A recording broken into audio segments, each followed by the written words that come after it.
Hello, and thank you for joining me for another video for social work students on how to use library tools and resources in your papers and projects in the School of Social Work. I'm Julia Maxwell. I am the librarian for School of Social Work in Blaustein. This is, I believe, our 5th video in the series of library resources for social work students. So as a reminder, you can reach out to me via email or via my appointment calendar, where you can book appointments with me to dive deeper into your questions or papers and projects. This video is going to be about evaluating sources. So how do we know that a source is good? How do we know that it's appropriate for our paper or our project? How do we know that it's credible? So after this video, you're going to be able to evaluate scholarly and non-scholarly sources for inclusion in your papers and your projects. You're going to know what makes a source credible, and you're going to be able to articulate the elements of a source and why they're important to its credibility. So let's start with the big question. How do we know if a source is good? How do we know if it's appropriate? How do we know if it's going to work for us? How do we know that it's credible? The short answer is that it depends on the context. For instance, is your professor requiring only scholarly sources, or are they open to scholarly versus non-scholarly sources? Are you evaluating only fact-based sources, or are you evaluating someone's opinion on something? Do you need to take into account people's biases and get a well-rounded view, or are you looking just for one perspective? And there's so many more things that could be kind of considered as factors for including an article or a source in your paper or your project. So ask yourself, before you start searching, what sort of sources do you need? Do you need scholarly sources? Do you need non-scholarly sources? Do you need people's opinions? Do you need just cold hard facts or cold hard numbers? And what kind of questions are you trying to answer? Are you trying to categorize a group of people's perspectives on a particular topic? Are you trying to summarize a bunch of population data about a certain demographic? Those would obviously need two very different types of sources. So all of these questions are essential to ask yourself before you begin searching, because that'll help you choose the sources that are most appropriate and are good for your paper or your project. So there are 2 different tools that I would like to take a look at today. One is more for internet sources and one is more for scholarly sources. The first is for internet sources. We call it the SIFT method. The SIFT method was developed by a gentleman named Mike Caldwell, and he has a blog that's really interesting if you're interested in this. I won't go into it. But I've linked the SIFT method full article in the slides for you. So the SIFT method relies on an acronym that stands for STOP, Investigate the Source, Find Better Coverage, and Trace Claims, Quotes, and Media to their original context. So the first thing that we need to do in the SIFT method is to stop. And the reason that we talk about stopping is because a lot of times internet sources in particular are intended to garner certain emotions in us. When we think about things like social media posts or articles in newspapers, oftentimes those newspapers or those social media posts have a particular perspective, right? They are trying to accomplish a goal, and that goal often requires human beings to feel a particular way about a certain topic. So the first thing to do before we decide whether or not we're going to include something in a paper or a project, if it's an internet source, is to stop and evaluate what emotions are coming up for us when we think about the source that we're looking at. And within that, you can kind of ask yourself, what might be the goals that this source is trying to accomplish? What might its biases be? And just to kind of talk a little bit about the word bias, that can be kind of thought of as a bad word, and in some cases it is a really negative thing, but it's important to remember that every human being and every institution has its biases, right? Because biases are the product of our lived experience, and since we all have lived experience, we all have different perspectives, and therefore we all have biases. Now, it's important to note the biases of others and those of yourself, and work to become as neutral as possible. Um, but just because something has bias doesn't mean it's automatically ruled out for us. It's just important to take that moment to stop and note where those biases are, both in what's coming up for us, but also what's in the source. Next, we have investigate the source. This is where we go through and we actually start to look at things like who wrote it, what are their credentials. And by credentials, I don't mean you have to have a PhD in a topic. It's more that you have to, do they have lived experience? Do they have an ability to speak to this with some level of authority or some level of understanding of the topic? Can you find out more about the publication, where it's been published? What are some of the other things that it's published? Does it have authority to be discussing this topic? Then we have find better coverage. So this is where we go to our more reliable sources to see if they are coming to similar conclusions. When I say better coverage, again, there's no unbiased or completely neutral source, but there are sources that we can use that are generally reliable. For instance, I often use things like Reuters or the Associated Press or PBS. They all tend to be really reliable sources. So we can cross-reference what our source is claiming with one of our trusted sources to make sure that everything is drawing the same conclusions and that everything is accurate across different sources. And then lastly, trace claims, quotes, and media back to their original context. So this is where we look at what the source is claiming. What if it's quoting people? Are those quotes taken out of context? Are they reflected in the same light as they are in the original source? Anything that's cited in that source, is it cited correctly? Is it,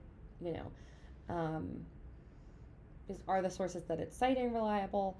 So giving a quick look at all of this can be really helpful in looking at the context of what sort of credibility the source has.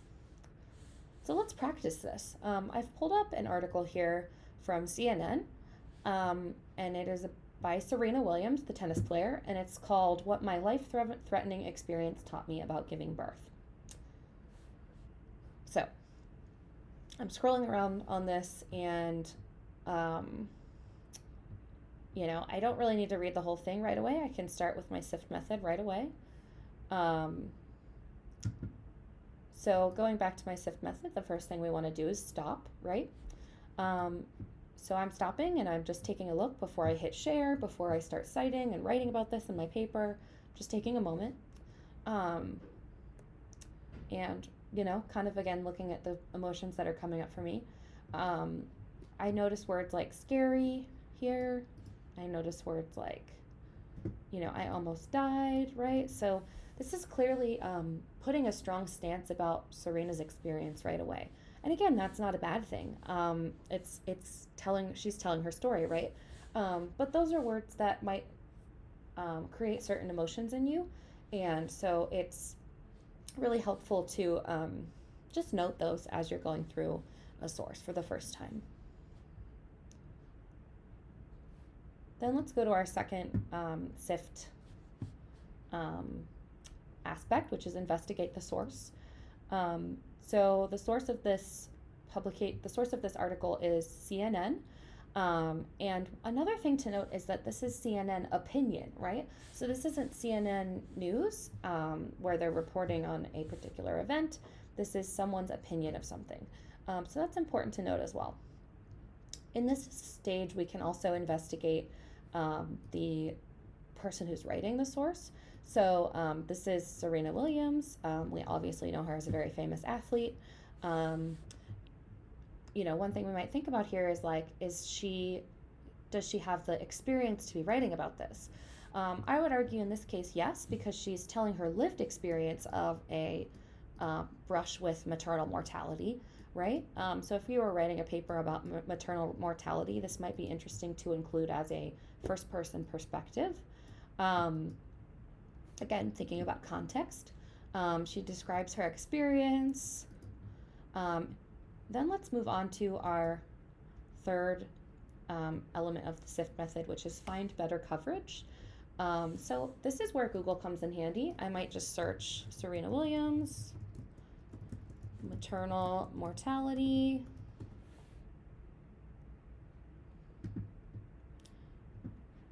So I see,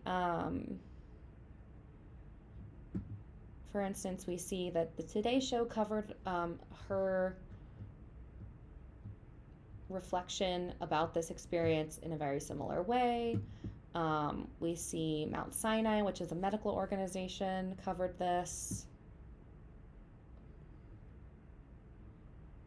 And this looks like an article from the New York Times.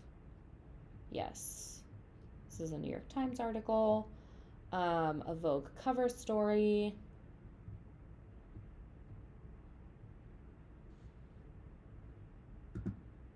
So these are all interesting ways to kind of double check this story. And we see that there are many articles that kind of back this up. So it's not about reading every single one, but just making sure that everything kind of lines up. And then lastly, we go to the trace claims, quotes, and media to their original context.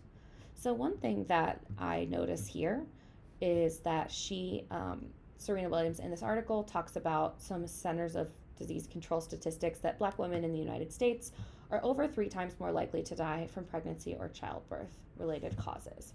So I might just Google that.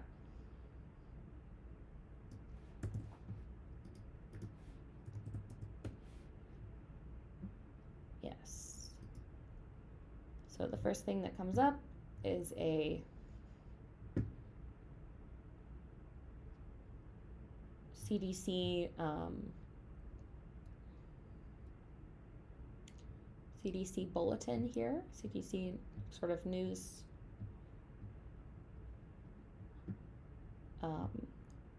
post. Let's look at the actual data down here, racial and ethnic disparities in pregnancy-related deaths. Yes, so we see here 13 compared to 41 per 100,000 live births. So that roughly lines up with Serena Williams's comment here. There's also some other links here. Let's just double check those. So this is documentation of a UNICEF video. Then we have UNICEF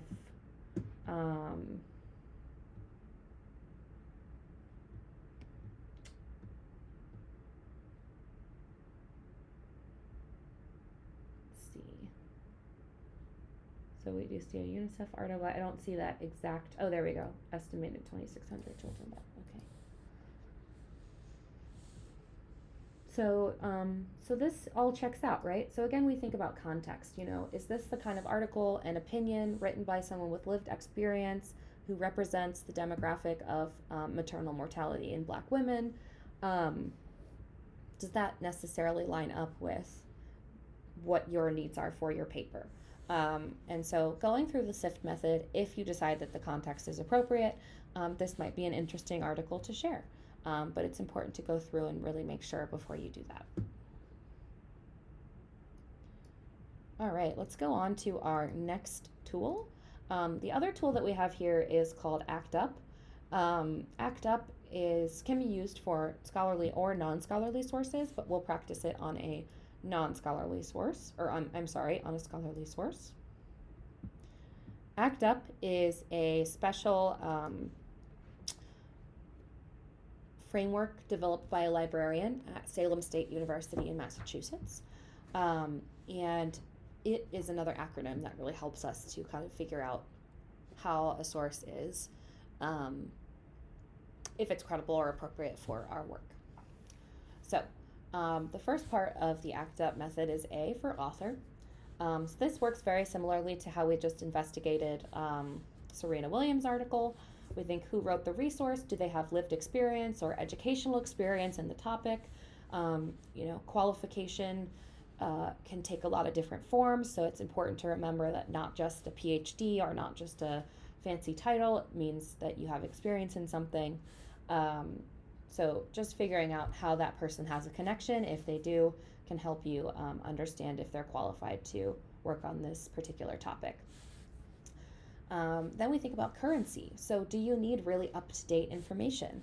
Um, are you, if you're researching something like COVID-19 vaccination in a particular community, you probably need information for very recent dates. So it's important to always kind of think about what you need in that aspect of things. Then we have truth. So how accurate and reliable is the source? Can you look at the URL and see, does it come from a .edu or a .gov or a .org? In general, .gov or .edu are slightly more reliable than, say, a .biz with a Z. Although that might be a usable source, it bears kind of some further investigation, right? Are there typos and spelling mistakes? Can you verify the claims, right? So the way that we just verified the claims in the SIFT method, can we do that here? The rule of three is very important. So can you back up claims in at least 3 other sources? So again, that trusted coverage. Can we find this claim somewhere else and repeat it in the same way? Then we have unbiased. So like I was saying earlier, there's no such thing as having no bias. But can we get to an impartial place? Can we get to a place that's as neutral as possible? Can we think about where people's money is, what their goals are, what kind of feelings they're trying to evoke? All of those are things to consider, and that relates right back to that stop in the SIFT method as well. And then lastly, we have privilege. This one's particularly important for the inequities in academia, right? So we know that people who are not white, cis, and male have generally been excluded from a lot of scholarly conversations historically. So it's also important to think about what privileges the authors hold and what privileges you hold. How can you include others' voices in the conversations that you're writing about? And that goes back to the idea of who has authority and experience, right? Let's include voices that might come from backgrounds that aren't getting a PhD in a topic, but rather lived experience. Whose voices are missing from the conversation? Can you find sources that are reliable that would add more diverse perspectives to the conversation? All of these are things that you can think about as well. So that's the ACT UP method. Let's take our same example of maternal mortality in Black women and use that to evaluate a scholarly source with the ACT UP method. So I found this source here. This is called Reducing Disparities in Severe Maternal Morbidity and Mortality. Let's go ahead and get this full text here.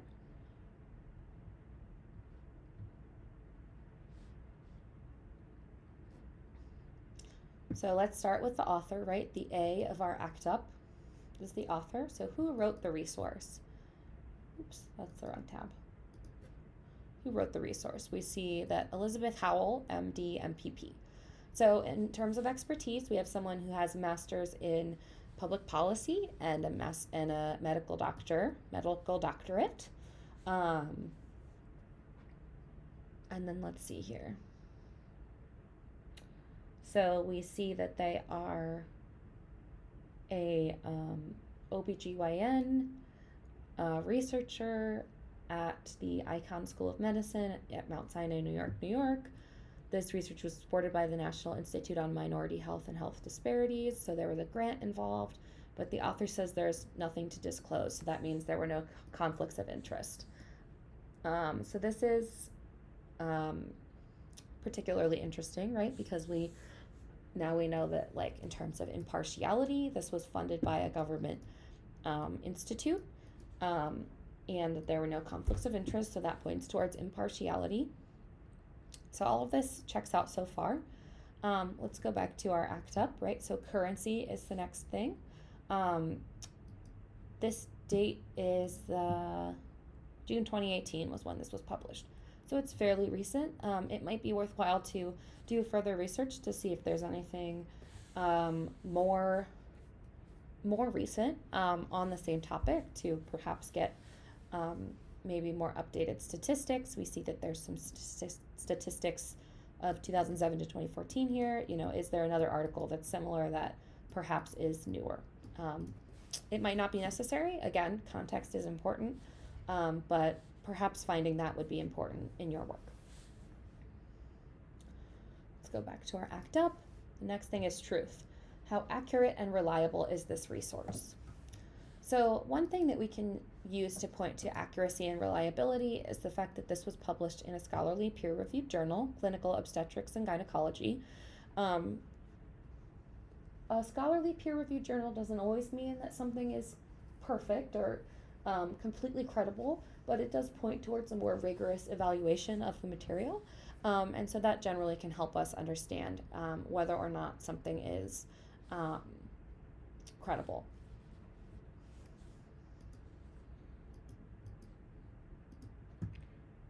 Let's go to unbiased. So again, we looked at the declarations, right? So the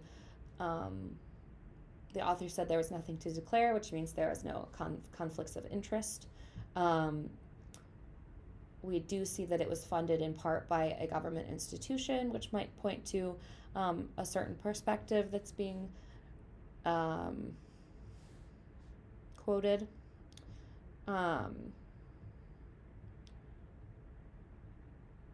We're seeing, though, that this author is citing a lot of CDC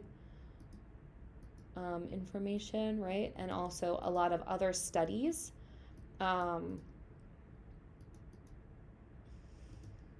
So this can help us understand, where, if there's bias. For instance, we're seeing a lot of more direct facts and statistics, which can be helpful in helping us understand what the particular biases are.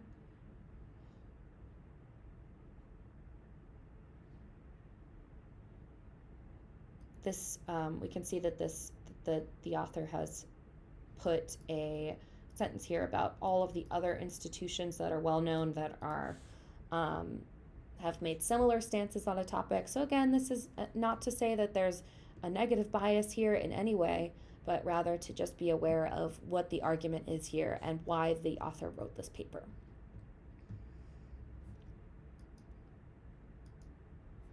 And then lastly, we have privilege. So again, this author, we obviously don't know their ethnicity or their race, but we do know that they have what is a femme-sounding name. So we don't know too much there, but we can at least kind of be aware that this is someone who is contributing to a conversation about women of color, and we can be aware of, how our own privilege and our own perspectives sit within that. So there's probably a little bit more research to be done there, but it can be important to think, this is the identity of this author. They have a femme-sounding name. They're in the sciences. They're in STEM. Can I find other authors that increase the amount of perspectives of people of color and the perspectives of people of women or femmes within the scholarship that I'm looking at? So that's important to think about as well. So that is the end of our ACT UP infographic, and I will link this in the Canvas course page as well. And that's just a quick kind of glimpse at two different sources that are both about maternal mortality in Black women. One is, again, one is a more personal experience in an op-ed in a national news source, and the other one was a scholarly journal article. And again, it depends on context, but I would say both of those are pretty reliable sources that could be used depending on the needs of your paper or your project. So we evaluated both of those with the SIFT method and the ACT UP method. Hopefully that was helpful to you. I would definitely say to keep these two in your back pocket so that you can really quickly go through a checklist and help yourself kind of figure out what the particular sources that you're looking at, how appropriate they are for your papers and your projects. So that's it for me. Again, my email is julia.maxwell, at rutgers.edu, and you can book an appointment at my appointment link to help you further investigate any library needs in your papers and your projects. All right, thank you so much. Please, if you haven't already, take a look at the other videos in this series. And thanks for watching.